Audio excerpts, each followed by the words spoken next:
سلام البنات، نتمنى تكونوا كامل بخير. جبت لكم اليوم تحليه، ما راحش نقول لكم كيفاش جات، نخليكم دي المره نتوما تجربوها وتمدوا لي رايكم في التعليق. راح نتقبل جميع الاراء. ما تنسوش الاشتراك في القناه، وصفات متنوعه مع كنوز، وتفعلوا الجرس بلحقكم كامل جديد. نبداو على بركه الله في طريقه التحضير. اول حاجه نحضروا الكريمه تاعنا، راح نحتاج فيها نصف لتر حليب، كذلك 2 ملاعق كبار فلو نواره نكهه الكراميل، كذلك ملعقة كبيرة نشا نخلط مليح. بعد ذلك ندير الكسرونة على نار تكون قليلة، وما نتوقفوش كامل عنا الخلط حتى تتشكل لنا الكريمة تاعنا. بعد ما الكريمه تاعنا تبدا تتشكل، نروح نضيف لهنا 3 حبات حلوى نكهه الكراميل. صراحه راح يعطيكم راح تمد لكم الحلوى نكهه رائعه في الكريمه. بعد ما الكريمه تاعنا صارت جاهزه ونتحصلوا على هذا القوام اللي راكم تلاحظوا فيه، ننزعوها من على النار ونروح نديروها في وعاء اما اينوكس اما زجاجي، ونغطوها بغلاف شفاف ونديروها في الثلاجه تبرد لنا جيدا.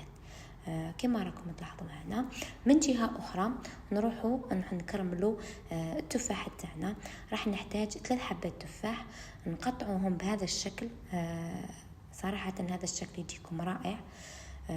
نروح نجيب مقلاة نديروا فيها نصف كأس السكر، اللي ما تحبش الحلاوه بزاف تنقص شويه على نصف كأس تاع السكر حبيبات. كذلك نجيب التفاح تاعنا بعد ما نقيناه وقطعناه شرائح، ونروح نضيف كذلك ملعقه كبيره زبده، والنار نأكد تكون قليله، ونغطوا المقلاة نخلو كامل هذاك السكر يذوب لنا ويتكرمل لنا هذاك التفاح.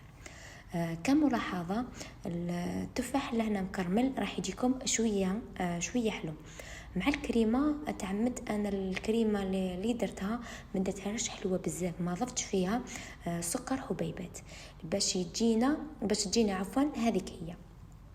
كما راكم تلاحظوا من جهه التفاح تاعنا راه يتكرمل لنا، من جهه اخرى نروح نجيب ربع كأس من الماء نضيف له نصف ملعقه كبيره ناشا نخلط مليح.